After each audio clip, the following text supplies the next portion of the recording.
Hey, everybody. Welcome back to another episode of the House Dads podcast. Super honored to have today's guest on. Man, he's a young entrepreneur, new dad, relatively, I guess, newish husband within the last year or right over a year. Accomplished guy and just overcome a lot. Impressive young man. And so excited. And it makes me sound old to say young man. Young man. But I think I just want to, I think I want people to understand what you've accomplished and who you are at such a young age. And it's so impressive. So without further ado, welcome to the podcast, Tommy Sigman. Thank you. I'm excited to be here. You know what, man? Glad that you're here. We've known each other really for the past almost several years, just kind of getting, obviously knowing Caden and Camden pretty well. And I guess you know those guys a little bit. We'll probably talk more on that in a little bit. But getting to know you as you went through high school and different things like that, and then through graduating, and then now the professional that you are. And like I said, man, just an impressive guy. And honored to call you friend. Glad to get you to share some of your story here today. And I think it's going to help a lot of people, encourage people. Well, hopefully so. Well, thank you for having me on. You know it, man. You know it. We're pumped. Y'all have met. Yes. Okay, gotcha. The last time, I'm sure you know, the last time we saw each other, our wives were getting ultrasounds. Yeah. Oh, no He was one of the first way. people to know that. I literally saw them in the That's in line waiting room for the ultrasound, and I kept thinking, have they announced they're pregnant or not? He was the first person, I He's think, to pulling know. up Facebook. Yeah. Was it that Look at day his you guys announced, or maybe the next day? I think a few days later, a week later, I think that's when we first kind of just figured Yeah. out that she was pregnant, and we were going through the process, Yeah. and we saw you there. We saw, I was like, I don't know if they've announced they're pregnant. Am I the first one to know? So yeah, we got close through that moment. Yeah, I was that's able to know first. Yeah. But yes, in real estate, we know each other's names, also often don't know each other's stories. So I'm excited to hear it. So for me, for the people watching, for the people listening, we're going to pitch the loaded question of who are you, your upbringing, maybe, what got you to where you are now, your passions, and again, a loaded question, but right. Where do you begin? anything you'd like to share in that context? Okay. Well, so long story short, basically, I grew up with my mom and my little brother, and until I was about 12, and then I was actually placed in the foster care system. So from that, I moved around with different friends, different families. Now, obviously, the last foster family was with Camden and Caden, so I still consider them my family. I guess my most recent foster family. Yeah. So pretty much just bounced around different houses. When I was 15, I then published a book about going through the foster care system and that adversity that I've overcome. I thought foster care was going to be excited for it, but they weren't. They actually had a totally different opinion. Really? They tried to shut the book down, Oh, wow. and they never read the book, but tried to prevent me from releasing it because they didn't want any light on the foster care system. Wow. So from 15 to 17, I was pretty much, made my way just selling books, going through high school, moving different families and whatnot. And then when I was 18, I moved in with Camden and Caden's family, and then they became my brothers. So I still am close with them. And now, about a year and a month ago, got married. And then That's awesome. 2 months after that, we figured out that she was pregnant. So now, That's a little awesome. unexpected timing, but now we have Sure. a daughter that's 4 months old as well. That's awesome, man. And that's pretty much it. So, selling real estate, selling Right. houses. Right. When I was 15, I looked up to a lot of guys out there. When you're going through foster care, and I'm looking up to people on YouTube that are successful or entrepreneurs, and people like Grant Cardone, and people, I guess, in the motivational space. Right. Because that's what really helped me, I would say, get through the foster care system. Yeah. Just listening to those guys. And growing up, my mom sold cars, and my dad was a contractor. Gotcha. So I kind of was always around houses and sales. So then when I got licensed, I didn't really have the goal to be a real estate agent. Right. I was more focused. I wanted to figure out how to, buy property and build an investment portfolio. And then I got connected to Wyatt. But then it just transitioned until that was kind of the niche I focused on, was the investor space and working with flippers and small builders and people that are in that area. And then now that's pretty much where I'm at today. I'm still, working on flipping houses, selling houses, and just living with my family. That's awesome, man. It's well, great. like I said, just even from that rap sheet, you've overcome a lot and done a lot of things. So I guess let's start first about fatherhood. Okay. Where are the house dads? So Yeah, exactly. true. So it's fit natural. the that mold. it's natural. We're going to talk about fatherhood here on the House Dad. So, what surprised you the most about becoming a father? Like that you learned that just kind of, man. I don't know. I think it happens different for girls and guys. Like, they're carrying the baby, things like that. But man, not until I held my son, I'm like, oh man, it's real, right? Like, and so what have you learned about fatherhood that surprised you the most? And it could be one thing or several things. Well, it's definitely been a big learning curve for me because with me, like I grew up with my mom, but we've always had a rocky relationship, and there's always just been some issues, with mental health, which led me to foster care. And my dad, he's a super nice guy. We have a friendship now, but he's always had some substance issues. Gotcha. So I've always had to raise myself. So I mean, even from the time I was a kid, I was somewhat on my own. And then bouncing through families as a teenager. So it's just been a big learning curve for me. I mean, it's been the most rewarding, incredible experience of my life. But it's just been interesting. Like Olivia, she's, luckily she's has helping a lot. She knows a lot. She's kind of raised one of her family members since a little baby, so she knows, what to do a little bit better. So I'm just totally like figuring this all out. Don't know what I'm doing. I think one thing that's been interesting to me though is when you're dating somebody, you feel as if there's no way I could love this person anymore, and there's no way I could be any closer to this person.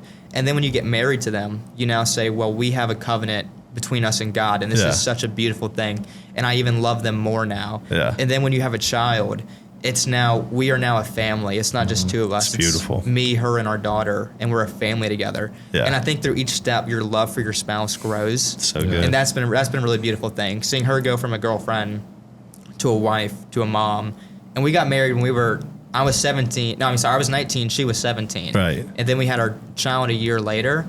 So it's just been happening super quick. So it's just been a roller coaster of amazing emotions.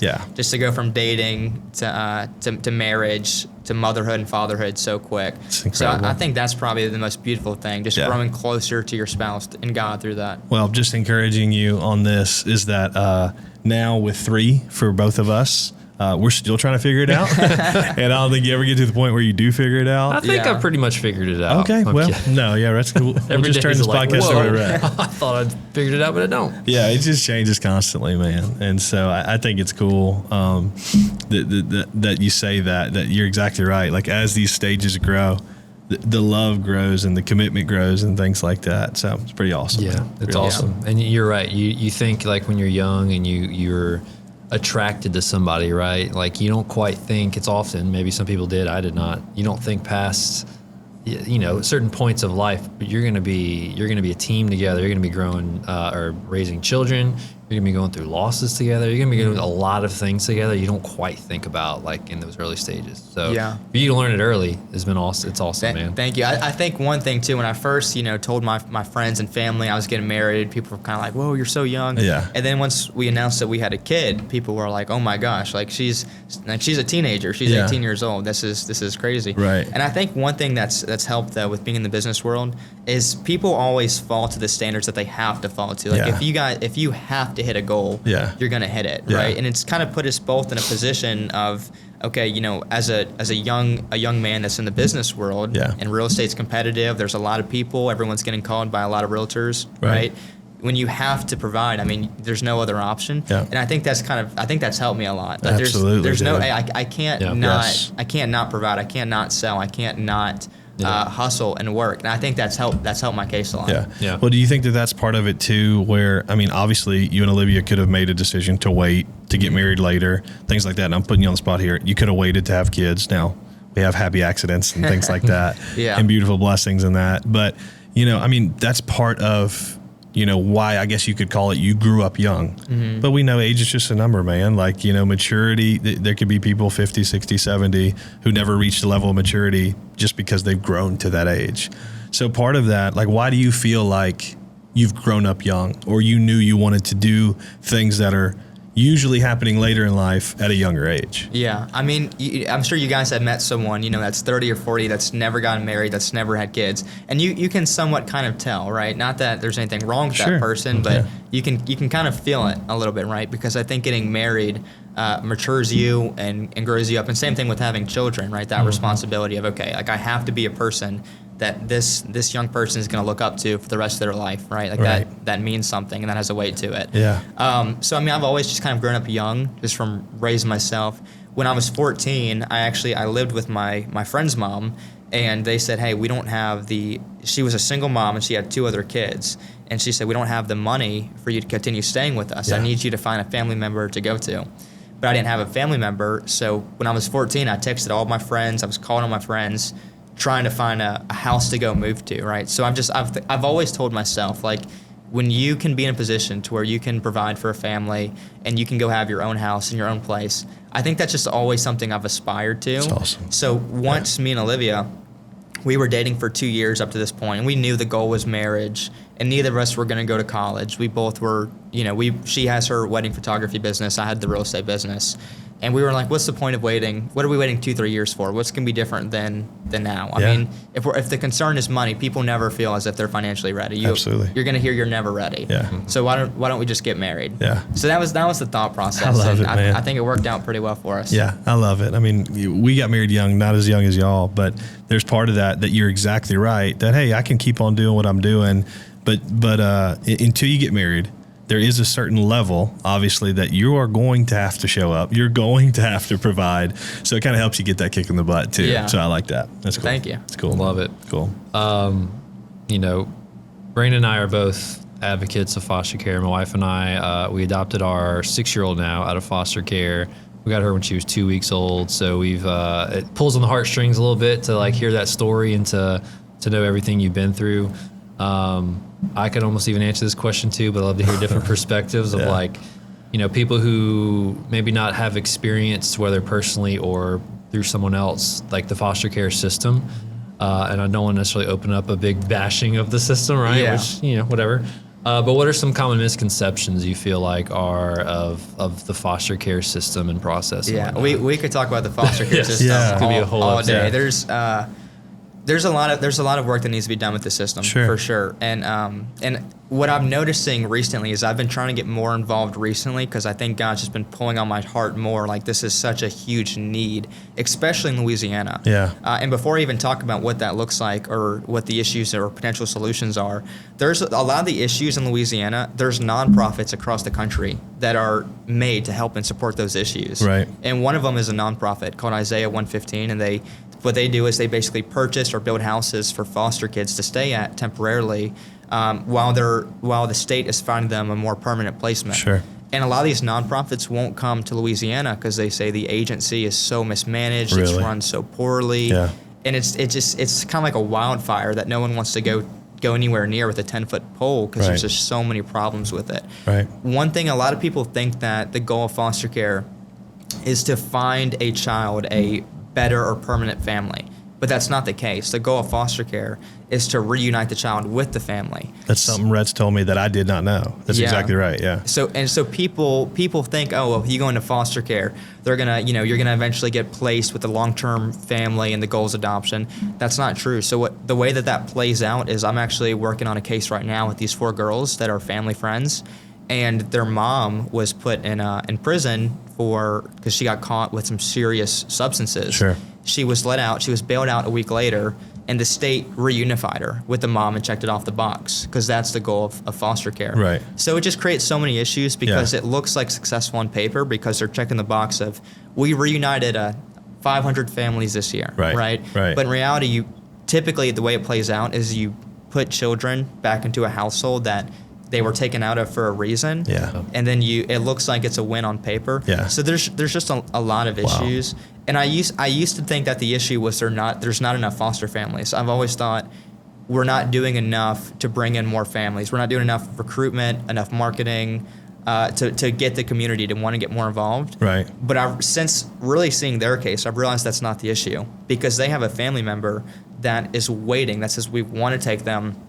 We want them to come live with us. We hope we can adopt them, but the state keeps reuniting them with the mother, Right. and it's just it's not working out well at all. So this is their 4th time being reunited.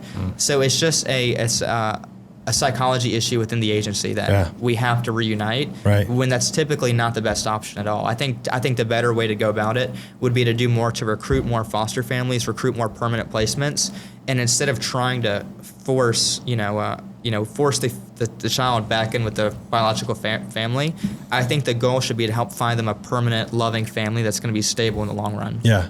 Yeah. And I'm sure when you have these measures of, okay, well, it measures a success just for reunification, but all these situations are so unique and complex and different that it can't just be as simple as, oh, that's a success. Because it may not be as simple as that. Yeah. Not to, go off on this area okay. too much. No, me and 3 other foster kids, there was a nonprofit that they all had us go out to the Capitol to go lobby on behalf of changing laws for DCFS. And there was a young man there, and his story was he was telling the state, I cannot go back with my parents. I cannot go back.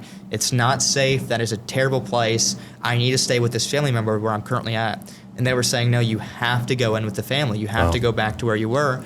And the outcome was that everyone in his house died because the father killed everybody. Wow. It was a really tragic event, but luckily he was okay because he was saying, I will not go back. Yeah. But if he would have gone back there, his case would have been closed. They would have checked the box and moved on. So there's just a lot that needs to be fixed. Yeah. It's often, experience with our case, like there's just so much gray area, right? It's not a black and white thing of yes or no, boxes checked. There's a lot of like intangibles, or there's just things that you should be taken into consideration. It's often tough too, because fostering, man, being a foster parent, it's being the hands and feet of Jesus. It's a totally like selfless thing. It's such an opportunity to like be the hands and feet of Jesus, but DCFS is not a Christian organization. It's a government organization, Right. So that was kind of one of our struggles. And you're right. I mean, the sense of like, we get lots of questions about, we're thinking about adopting. We want to hear about your experience. Or like, that's different. Yeah. Like, yes, we adopted, but like we didn't see it. Like reunification was always the goal. And it's kind of sad, but like their minds just shift. Like, okay, never mind then. Yeah, we'll go talk to somebody else. It scares people away a lot because a lot of people that become foster parents, they take a child in their home and they fall in love and they treat them like their own children. And then 6 months, 8 months go by, and then the mom gets out of jail and they put the kids back in with the mom, and it breaks their heart. So they say, okay, well, I'm not going to foster anymore. We tried that, and then they're never followed up with. No one ever calls them to say, hey, let's pick up this conversation. Let's see if maybe there's another placement that would be a good fit. Yeah. It's just the parents say, never mind, this was a bad idea. Yeah. And that's about it. It's really sad. But thank you for fostering, by the way. That's a huge need here, and that's really amazing you guys do that. We're in the little scuffle right now of like continuing ed. You have to take so many continuing ed hours to finish it out. And of course, we always wait till the last minute because we have a lot of kids and stuff going on. Yeah. So they're like, kind of like, well, we got to have them done by Sunday. We're going to shut your home. And I keep telling Brandon, like, they're not going to shut us. They need foster parents. But of course we want to do it. Yeah. But man, I told someone the other day, I said, I think you'd be a good foster parent. She's like, oh no, I'd probably get like too attached. And I was like, yeah, you'd be a good foster parent. That's right. Like, That's the point. It's the point, man. Yeah. Wow. One of the foster homes I lived in, we had a joke because when the social worker, I never moved in with a foster family I didn't know. I've always moved in with friends or friends and their families, and then they would then become foster parents because they say, okay, well, if we go take these classes, Tommy can come live with us, and we already like Tommy and know Tommy, so it was kind of easier than just taking on a random kid. You were recruiting them to get into the system. Yeah, I would call my friends, hey, are you guys open to, let's do an interview. We'll see if we're a good fit for each other. That's awesome. Yeah. But we had a joke that the state would tell her, hey, you need a fire exit strategy, for Tommy to live with you guys. We need a fire escape plan in writing for you to send to us. And she said, so if you go back with your parents, they can be living under a bridge and they'll reunite you, but we need a foster escape plan. And I know there's reasons for that, right? Of course, there's purpose for that. But we would just joke, it's like you have to jump through all these loops and do all these things to keep the foster kids. But the goal is to reunite them with the parent, no matter regardless what the situation. circumstances are. Yeah. Yeah. How do you feel like it kind of affected you? I think my 6-year-old came through foster care, and of course she's 6. She doesn't quite understand. I mean, she knows she's adopted, but I keep thinking in the future of the questions that I'm going to be asked of like, why? And we have a really good relationship with her mom, actually. We see her a pretty good bit. She came to her kindergarten graduation. It was really cool. But the dad conversation hasn't come about. The deeper questions haven't come about. And I know that's going to be something to navigate. But, you growing up through it, I guess not to go No, into your it personal goes life. deep But into it. like, That's okay. what? I mean, how did it affect you in high school? Did it affect you into the sense of what people would assume, or what was it like going through high school like that? I think the most beautiful thing about marriage is you can have a lot of issues or problems that you don't really see until you get married. So my whole life, I never thought it affected me. I thought like, okay, I was just given a bad hand of cards. Like I never would take antidepressants. The first thing they do when you go in foster care as a teenager is they basically try to set you up with a counselor, and you have to tell your counselor the story, and the counselor says, okay, I think you have depression, you should go get on antidepressants. That's why there's such a large statistic of foster kids that then go have substance problems, become drug addicts or homeless and all those things. Yeah. Because that's the first thing they do. I've always said, I don't have any mental issues, I'm not depressed. I just had a bad hand of life, but it's okay. I'm gonna use it as motivation. Yeah. But it's interesting that once I got married, now you can see, okay, like when there's conflict, you can't just go pick up and move. Like you can't just say, I'm going to a new foster family. Like, okay, we have to sit down and have a conversation and talk through these things.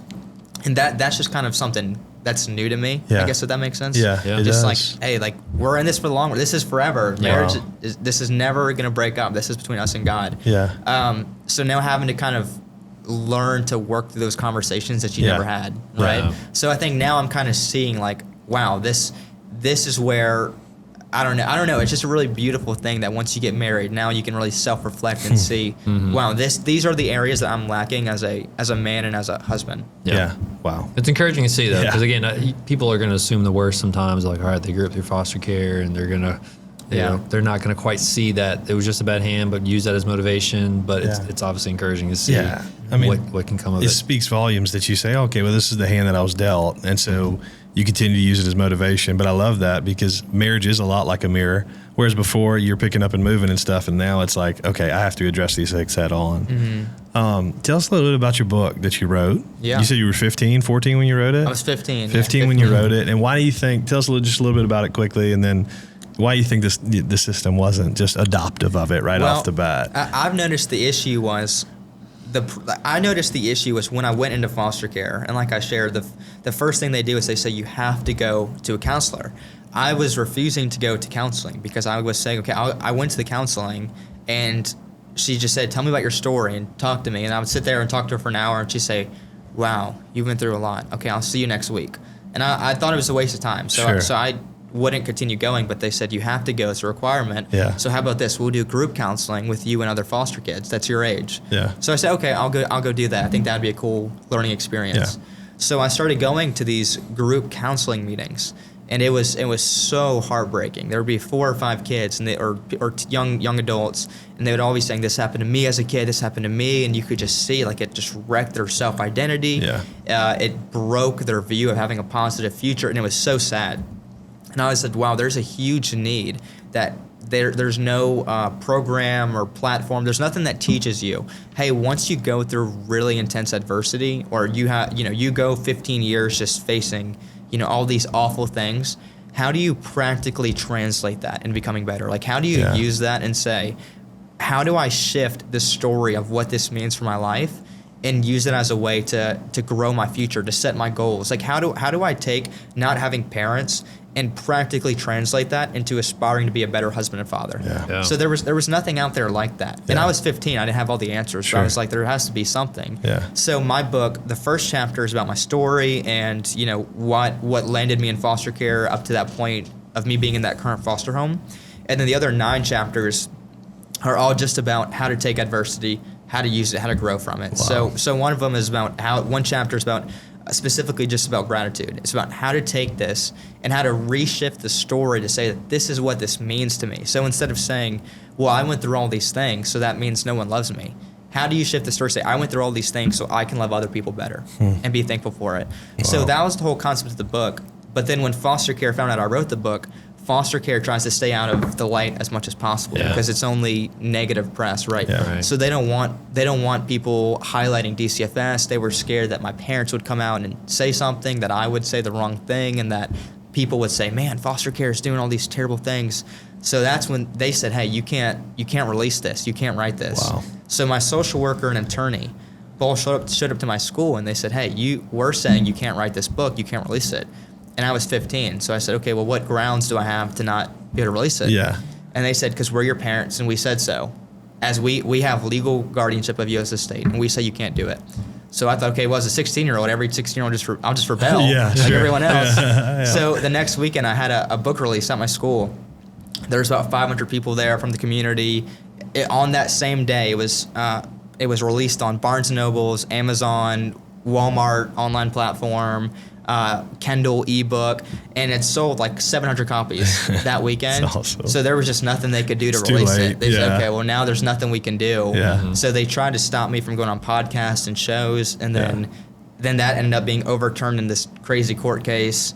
So then it all kind of unfolded Man. it ended up all working out, luckily. Yeah, It all worked yeah. out for the greater good. It did, man. And here you are on a podcast. That's Talking right. about it still. That's right, Breaking man. doors Well, down.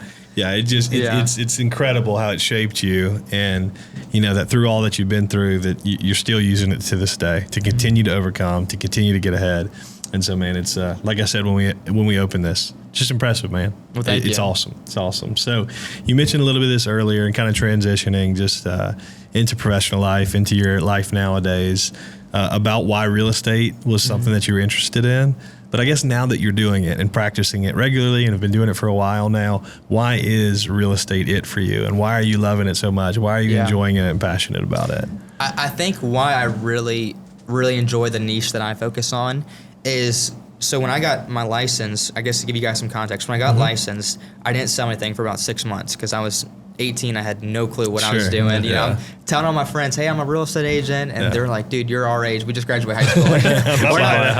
We're about house in 15 years and we'll call you. Yeah. So luckily I had somebody kind of take a chance on me that was a family friend, and they bought a pretty big commercial property, right? And they bought it as an investment. And it was a church building. Yeah. So we ended up closing that, and that was my first deal. And then after that closed, I was like, man, this was amazing. I need to go hustle and go get more of these, right? Yeah. So then I started really working hard, and the next few months I started closing about 3 to 4 houses a month. So I was one of the top agents on Kaizen, and then the guy I work for, Wyatt Graves, he bought a franchise for home flippers. So basically we send out postcards, hey, if you want a cash offer, Right. you want a quick sale, here's what this looks like, give us a call. So I started helping him run that franchise, and I was doing all the sales and meeting with all the homeowners and getting us the deals. And then he would do the back end, the construction, Right. renovations, calculate the numbers, raise the money. So we kind of had that going on. I would say what I really enjoy about the niche that I focus on is I do more of the investment space, right? Sure. So I do more if somebody has their house listed and it's been up there and it hasn't been able to sell. They've been trying to sell it for a year, or there's a lien on the property, or there's some type of issue with the title. That's kind of more the route that I go to. Right. So I don't ever feel as if like I'm just meeting with the seller and I'm saying, oh, hey, work with me and I'm promising you that I can do what 100 other people can't do. Right. Because typically if the house doesn't sell, it's usually a pricing issue. Sure. So there's not much I could do that you guys couldn't do for the house, right? Besides lower the price and maybe do a few changes in marketing.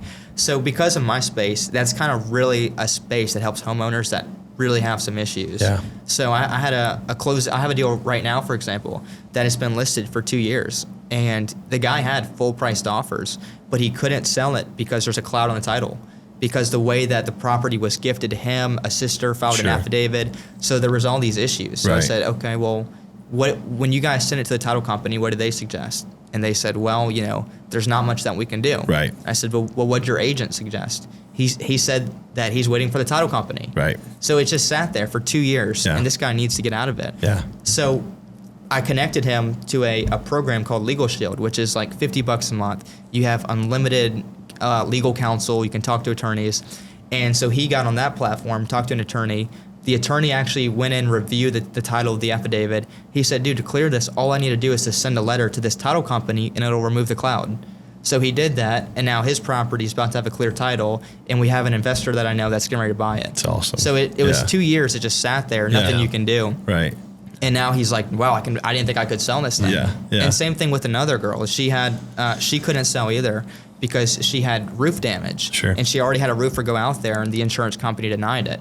But she didn't know that it really matters which roofing company you have go, because Sure. some roofers can make the argument to the insurance companies that, hey, this is storm damage. This isn't just age. Right. Some can do that better than others. Yeah. Yeah. So we had a different set of roofers that I know that are really good at doing that, making the good arguments.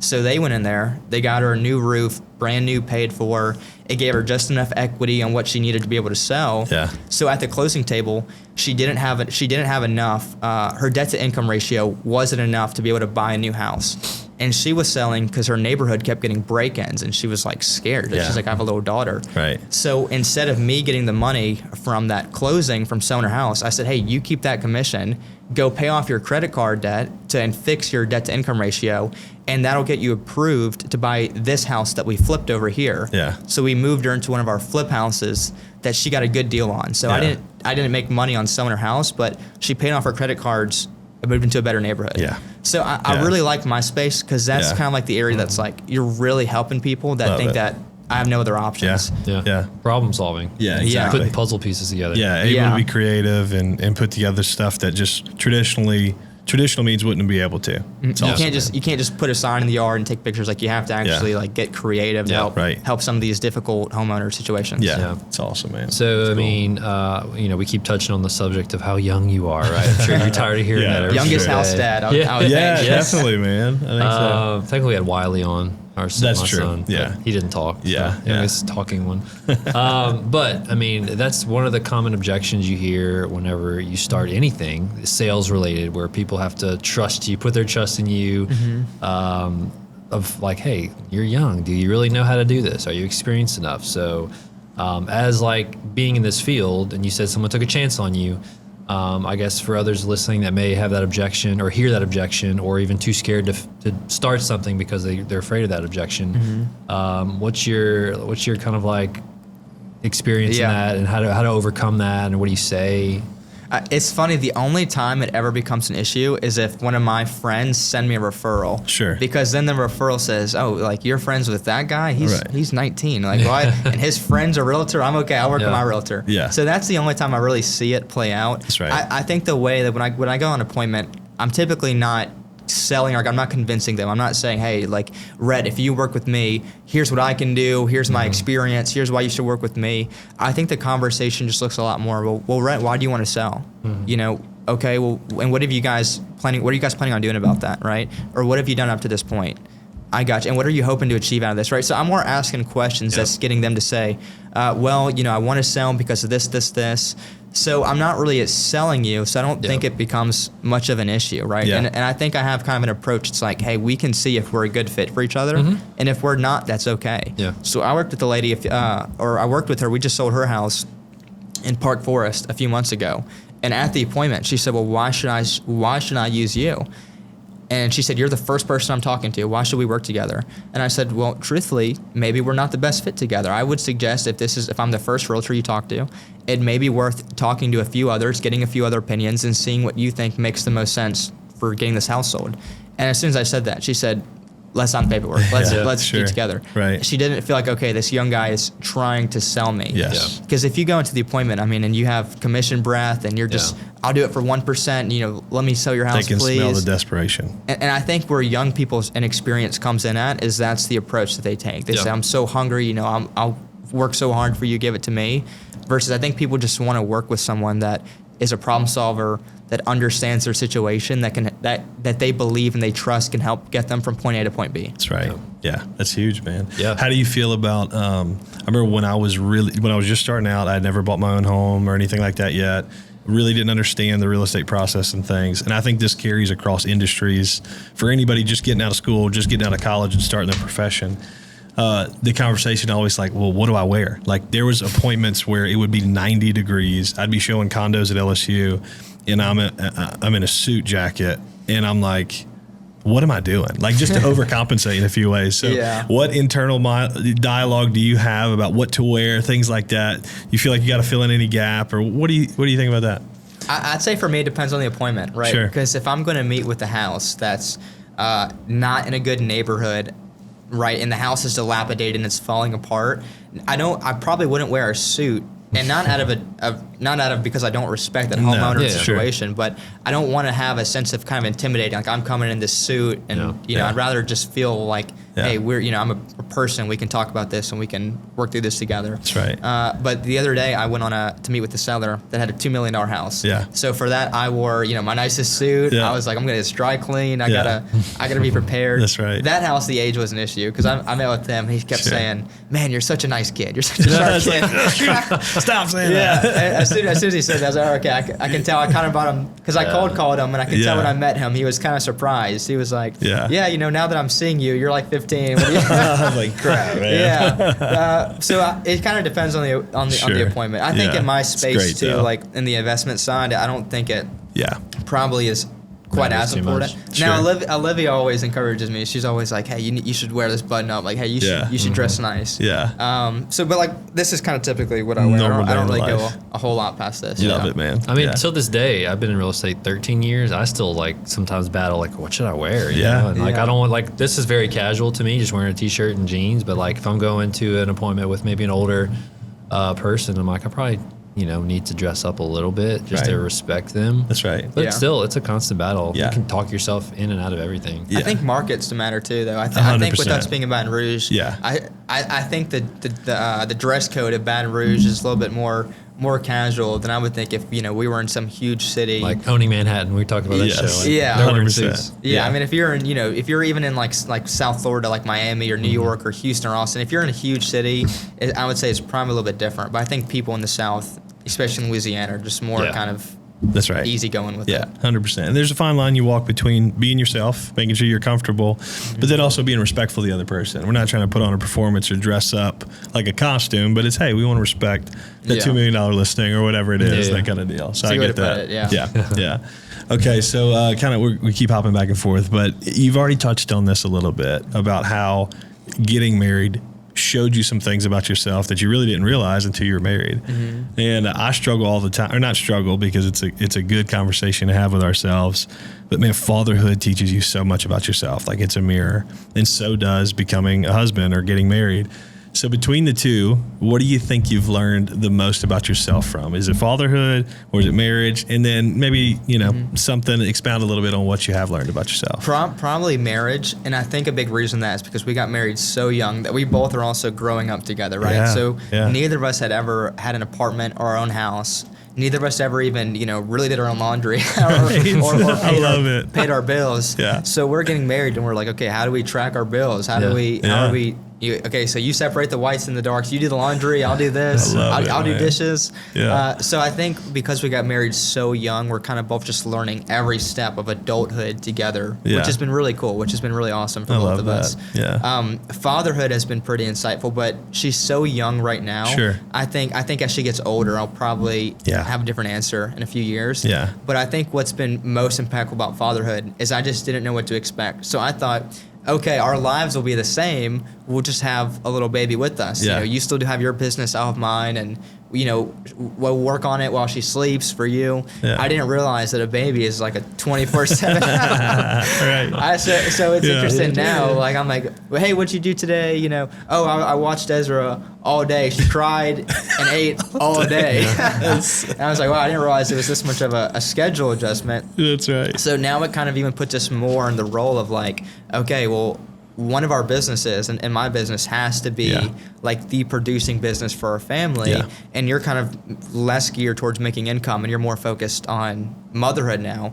And I didn't really think about that because I just never really expected it to be that much of adjustment, but it's a lot more than I realized. Yeah. But it's amazing though. Yeah, that's incredible, man. I'll never forget a similar situation. Like, I don't know how to do I've never had to do laundry with another person or all that stuff. Yeah. I'll never forget Courtney and I get back from our honeymoon, and so it's all life is bliss all up to that point, and then we get home, and she's like, okay, I'm going to go to the store today, and we had merged bank accounts, and I saw what she spent at Walmart, and I was like, What? Wow, yeah. Man, I've been eating on a box of Hot Pockets and the same cereal for 3 weeks. So those small things that you learn are so funny, but obviously there's so many deeper lessons that we learn too. I saw something the other day that said like when a man goes out to eat by himself, it's $10, but when it's a man and his wife, it's $50.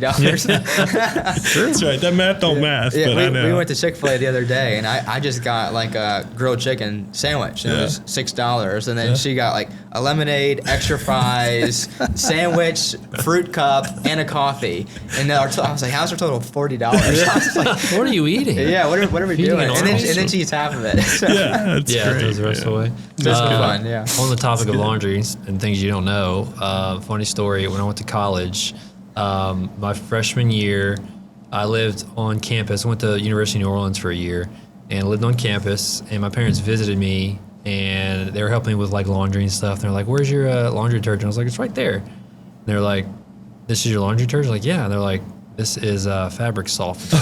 I'm like, seriously? I remember going to the store and just thinking, oh, this all looks the same. I wasn't washing my clothes for 6 months. I was just making washing water. But I didn't know. I've never washed my clothes before. Man. So, man, getting thrown into the mix young. That's funny. It's good, man. But so, getting back a little deeper, kind of wrapping things up here. Yeah. But, you mentioned kind of looking up to people in the YouTube space or just being motivated by different people.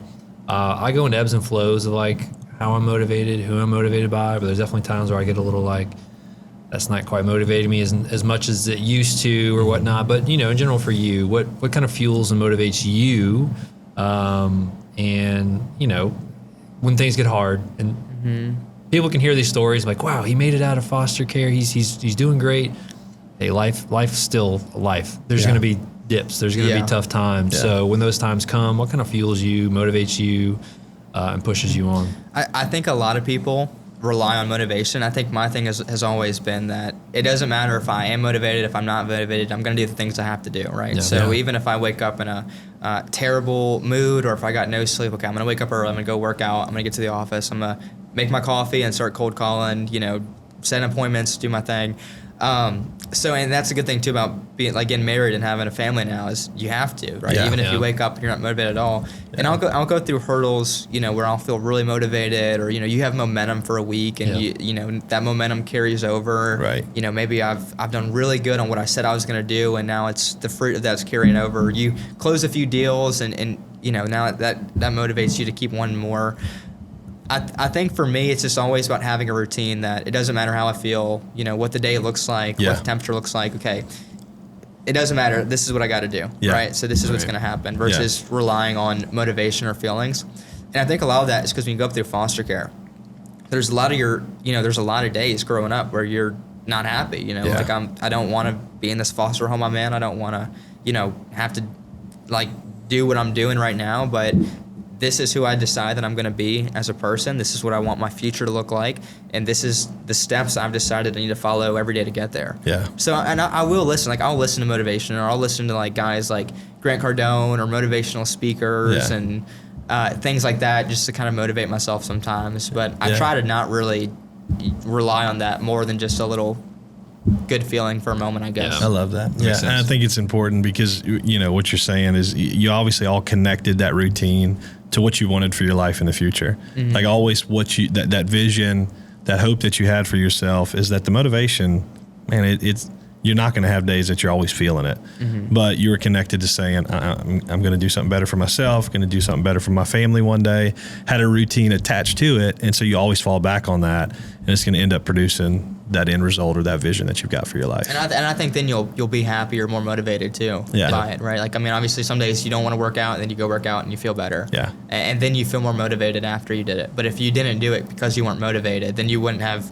been motivated from doing it, if that makes sense. No, 100%. 100%. Complete sense. Yeah. So, before we skip over to rapid fire, I've got one more question for you, but anything that you want to add to just kind of what we talked about today, any final encouragement or something that you think you'd want to add in there for the audience? I would really encourage people to really get involved in foster care, right? Even if you don't want to become a foster parent, there's CASA workers. You can go spend an hour out of your week to go mentor a teenager that's in foster care.